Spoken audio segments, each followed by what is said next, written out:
Okay, so I just want to welcome everyone to this first ever virtual Through Farms and Fields. Um, I'm Carol Mulvihill Ehlers, as most of you know. I'm a member of the board of directors of the Peconic Land Trust, and I'm also chair of the Through Farms and Fields Committee.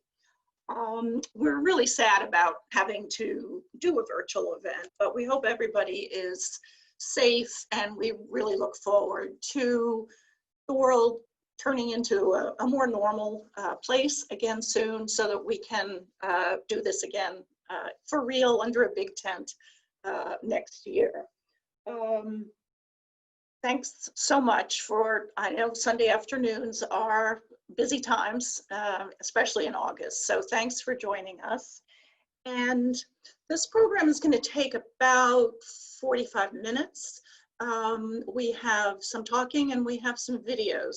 And the videos, I'd like to point out, were made in-house by the Land Trust owned Bridget Michele Martinez, with expert help from our favorite volunteer, Jeff Wells. So with that, let's play the opening video.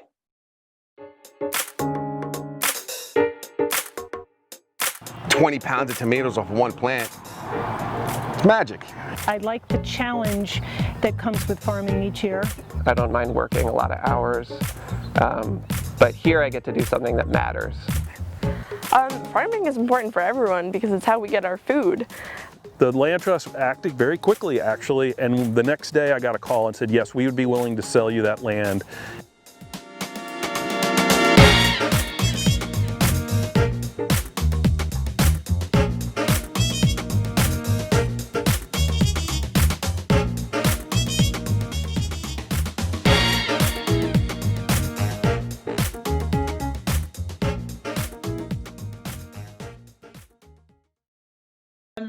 And on that note, I'd like to turn the event over to the Peconic Land Trust President and Founder, John V.H. Halsey.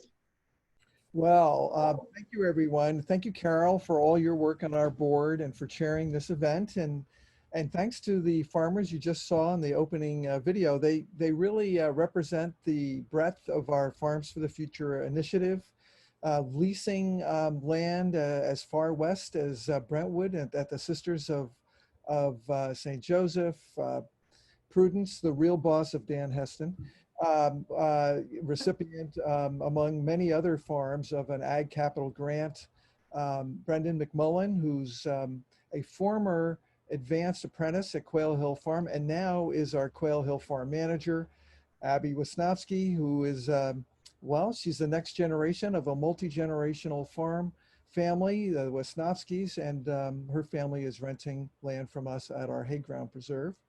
And Chris and Holly Browder, who were among the first graduates of our Farms for the Future incubator program, and they also subsequently purchased land from the Trust. And my thanks to all of you who have joined us today as we celebrate new farmers, both young and old, and our Farms for the Future initiative. It's really hard to believe that yesterday was the 37th anniversary of the founding of the Trust in 1983. I just can't thank you all enough for making our work possible these many years. And my background sort of is exemplary of what it used to look like around the house I grew up on. So that's Fields, in Southampton Village in 1970. So here we are. The last thing we were expecting 1 year ago was to be gathering at our first virtual Farms and Fields. And my hope is that this will be our last and that we will be at Whitecap Farm in Mecox next year. There's no question that the last 4.5 months have been a challenging time for our world, our country, our community, the Trust, and each of us as individuals. Uncertainty regarding the pandemic, the economy, the coming election, as well as strife over human and civil rights weighs heavy on us. What a time to be alive. What a time to rededicate ourselves to our families, communities, and the diversity of people in them. At the Trust, we are busier than ever. We expect to close on 3 acquisitions within the month, and that represents a fraction of everything we are doing. Those 3 transactions, one is purchase of land vital to the water quality of Georgica Pond. That we expect to do in the next couple of weeks. About 30 acres in Southold on Hog's Neck of woodland, and several acres in the 3 Village area in Issaquah that have both environmental and historic significance. So we continue to do all that we do, among other things, monitoring and enforcing conservation easements. And it's ironic that about a year ago today, we had a violation of one of our easements in Amagansett. We are 1 year into that. There's still a temporary restraining order on the violator, and but it will probably take us years to go through that process and actually get that land restored. But that's all part of the job. We're coordinating efforts to improve water quality at Sag Pond with private donors, Professor Chris Gobler, and regulatory agencies. I'm very proud to share with you that our Quail Hill Farm has received nearly $50,000 to provide fresh produce to the food pantry at the Bridgehampton Child Care Center for 18 weeks.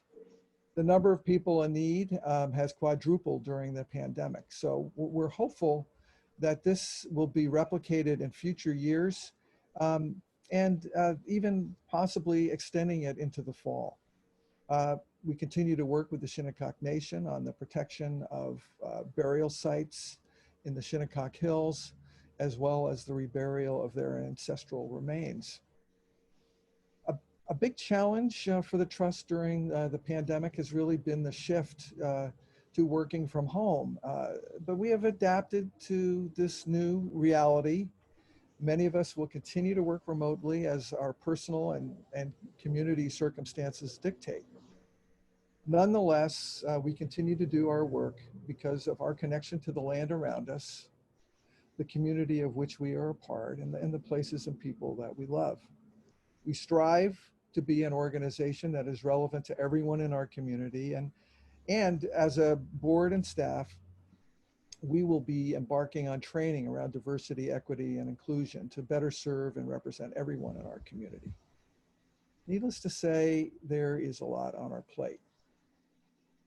So a few words about our Farms for the Future initiative. We recognized years ago that protecting farmland from development was not enough. The value of protected farmland has been going through the roof due to purchase by non-farmers at prices as high as $300,000 an acre, especially on the South Fork. This makes protected farmland inaccessible to new and established farmers alike, especially those who grow food. The Farms for the Future initiative addresses this problem in a number of ways. We employ new restrictions on farmland that require that it be farmed and available to qualified farmers at affordable prices when it is sold. Our incubator program provides access to farmland with deer fencing and irrigation to about 15 to 20 new farmers per year. Our farmland leasing program benefits about 10 to 15 established farmers per year. We do also sales, as we've discussed, to the Browders, but right now we're in the process of selling farmland in Southold to another farmer. We have an equipment sharing program with these new farmers in memory of Lyle Wells of Riverhead. We disperse state-funded capital grants and a grown and certified reimbursement program. We have an advanced apprenticeship program at Quail Hill Farm. And, you know, we also recognize the need and support efforts to provide suitable, affordable housing to farmers and farm workers. And a great case in point of that is renovating the historic Case House in Southold for this purpose. So our next video is going to highlight a little bit more some of the aspects of our Farms for the Future initiative. Take it away.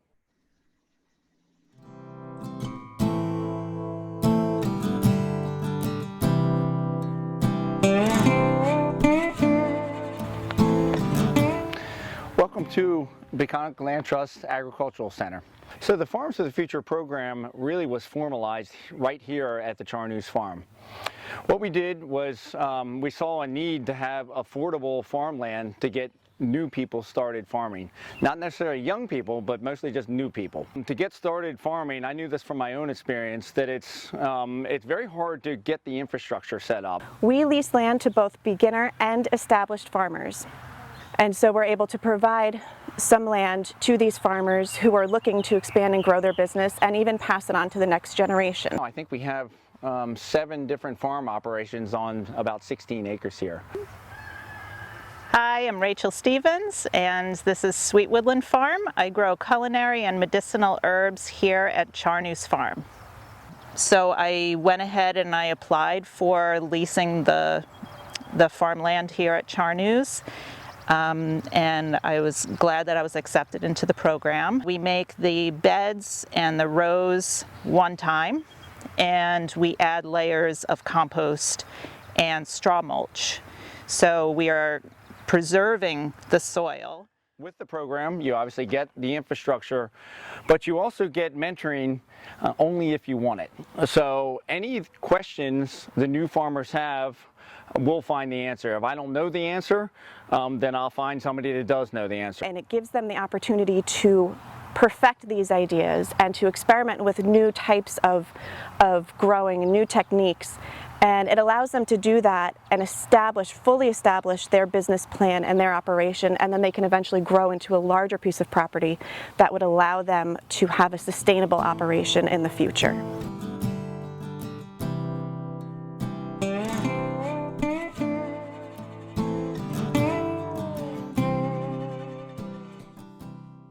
One of the neatest things about farming in Brentwood is that we were able to have the farmers provide food to a community that never had access to fresh local produce. So we're able to impact local communities and feed people thanks to Peconic Land Trust and their donors. We began a relationship with the Peconic Land Trust, and that relationship has really changed the history of this campus in so many ways.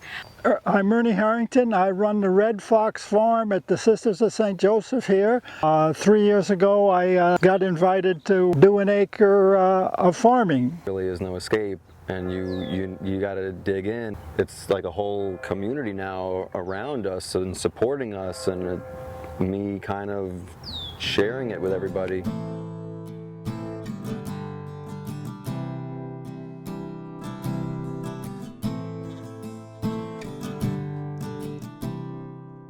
Honeybees are and always have been essential workers. Having bees at Quail Hill has provided a diverse and safe diet of nectar and pollen. Quail Hill and the Peconic Land Trust has enabled me to expand the outreach. But when you think about organic farming and you think about how our food system has so much room to heal and to grow, and as organic farmers, we dedicate ourselves to healing the land. It also makes sense that then by natural extension, we would want to create a healing, encouraging, regenerative space for new and beginning farmers to reimagine what sustainable and socially just agriculture and food systems look like. So I am the manager here, and it means I work with apprentices pretty closely. It means I also work with volunteers and part-timers. I work with everybody, but here I get to do something that matters. My main goal is to expose them to as many different aspects of it as possible.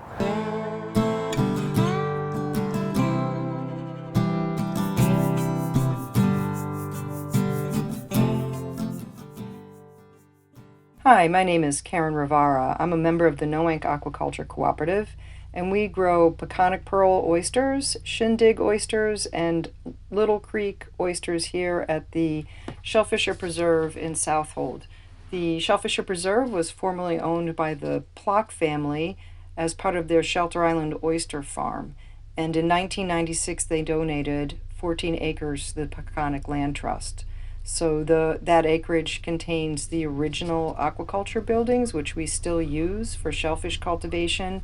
And we have a shellfish hatchery based here that produces seed for many of the growers in our region. The shellfish barn was originally a Quonset building, and we now can house our seed oysters in there during the summer season and harvest market oysters out of there in the winter season.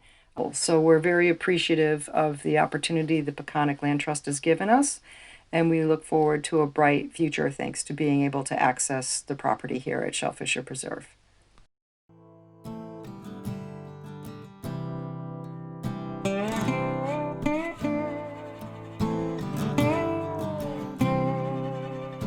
The rooster crows at the break of dawn.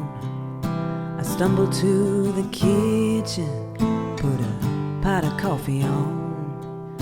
I'm counting all the reasons why I should run when my daddy pulls up and yells, "We're losing son."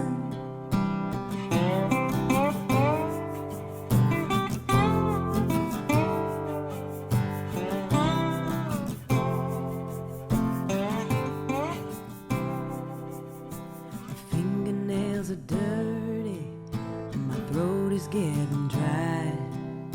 I'm wondering to myself how much longer I'll survive. I wish that I was born into a life of luxury, so I could sit and drink champagne instead of pulling weeds. Just put one foot in front of the other. Come on, girl, don't let me down. One day you're gonna realize this work has made you stronger. A day in the life of a farmer's daughter.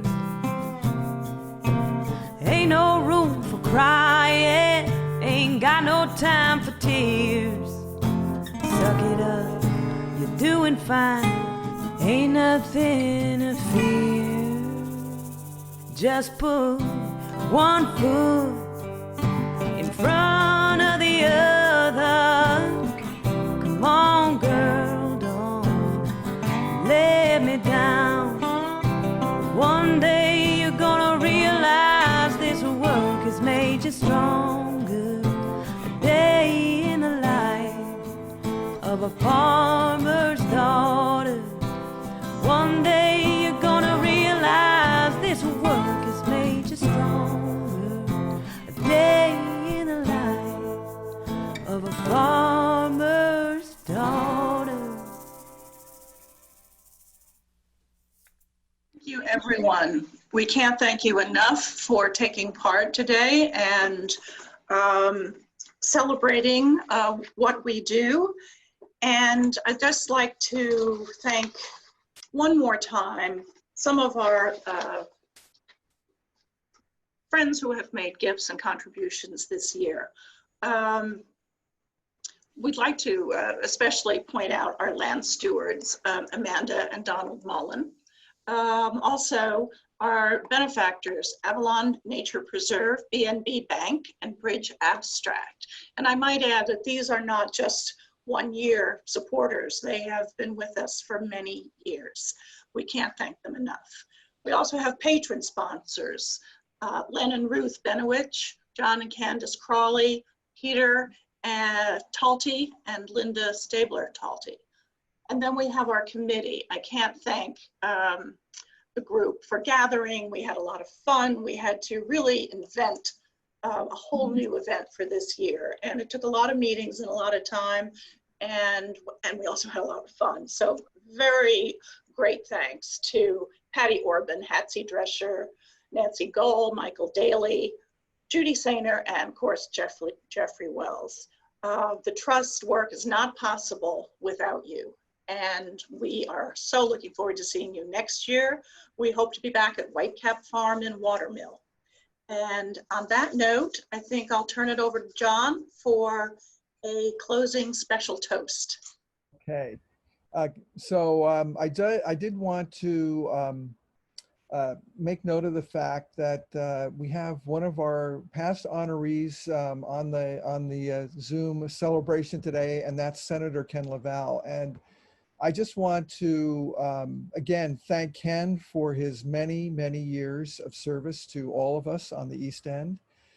He's been an incredible supporter of the trust and conservation, but really all things, education, just an incredible legacy that he leaves behind. He has worked in partnership with our Assemblyman, Fred Thiel. So shout out to Senator Ken LaValle. And again, thanks for your many, many years of service as state senator to Long Island. So that's one thing I want to say. The other thing I want to say is Julia King, who wrote the song that you heard and the words that you listened to, is the daughter of Richie King, who is one of the founders of the trust. So proud of her, her skills as a musician, and really thank her for writing that song and for letting us use it for today's event. So everyone, whatever vehicle you have to deliver wine or whatever you would like, I want you to raise your cup. It's hard to see with the virtual background, but mine is here. To raise it to honor and toast our farmers, new and established, and may we have them for many generations to come. Cheers. Cheers. Wow, not bad. Not bad. Anyone can make a presentation about anything. I've unmuted everybody. So anybody can unmute themselves. Yeah, I have a thought. Can you read this? Yep, we can hear you. Hey, everybody, cheers. Oh, cheers. Can anybody read this? Oh, what does it say? You can't pull all the weeds in the garden, but you can plant flowers. Plant flowers. Cheers to that. And the flowers are little bits of gratitude. Okay. Thank you, ma'am. You're welcome. Thank you all. I see. Thanks, Mary. Glad you could join us. I'm glad to join as well. And hello, John. I haven't seen you online, but good to see you again, John. Wow. This was a great presentation. I don't live on Long Island anymore, and I'm just totally amazed at all the things that you do from the aquaculture and the leasing of the farms. It's just a fabulous thing that's happening out there. And I certainly love to come visit, and especially love to come and spend time with Carol and Ron. We can't wait. Yeah. So glad that so many people have come. Senator LaValle, did you want to say anything? Yes, I wanted to thank John for his work, energy, foresight, and what God has given us, we need to protect. No, they just told me yesterday. They put up their co-op in the Bronx. All you for us. Look at that. They had to their house here. Yeah, they did start to tell me, and I didn't get a chance to discuss it further. We have one last short video just as a way to say goodnight. And anybody else want to say anything before? There's a lot of stuff for sale. John, it's Patty Orban. I wanted to thank you for your great devotion. There's only one of you, and thank God we have you. So thank you. Yeah. You're here. Enjoy working with the committee. Well, thank you. Thank you so much. Well, it's I'm not alone doing it, that's for sure. And you know, one of the, I think, the great responsibilities that we've created an institution here. It has to transcend me, and it will transcend me.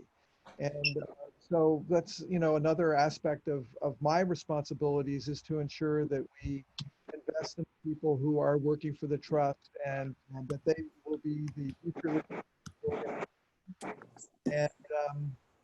And I just, we can't do what we do without an incredible professional staff. And again, you make all of that possible. And your confidence and trust in me and the organization for years. Oh, thank you. Anyone else? I'm just going to do a nice little shout out to Bridget and Jeffrey Wells for the videos for today. This was a monumental task in the last few weeks to try to pull this together, and they did a great job of just giving a little snippet of what's happening with the Farms for the Future initiative. Oh, they So, want. thank you. Great job. Thank you. Yeah, well done. I'm going to just, I know this, so it is our 37th birthday, so as of yesterday. So, and it is Yvette's 37th birthday today. Again.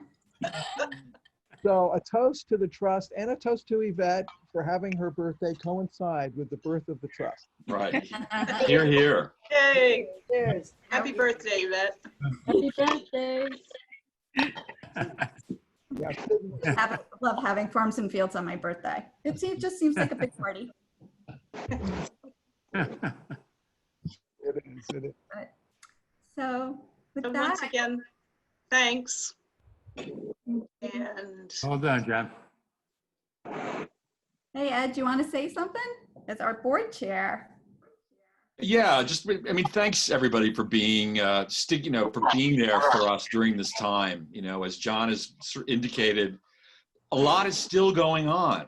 A lot is still going on, even with everything else happening in the world and having to work from home. The mission continues, and we really thank you for continuing to be generous and to support us the way that you have through all of this. And so thanks for that, and we look forward to seeing you again next year at the Christmas party. Maybe can we go for that? Can we aim for that? Let's aim for that. Let's aim for that. That sounds good. Yeah. And thanks again to the committee and the staff who helped prepare this event. It was a lot of fun. And we'll be raising a toast at my house soon.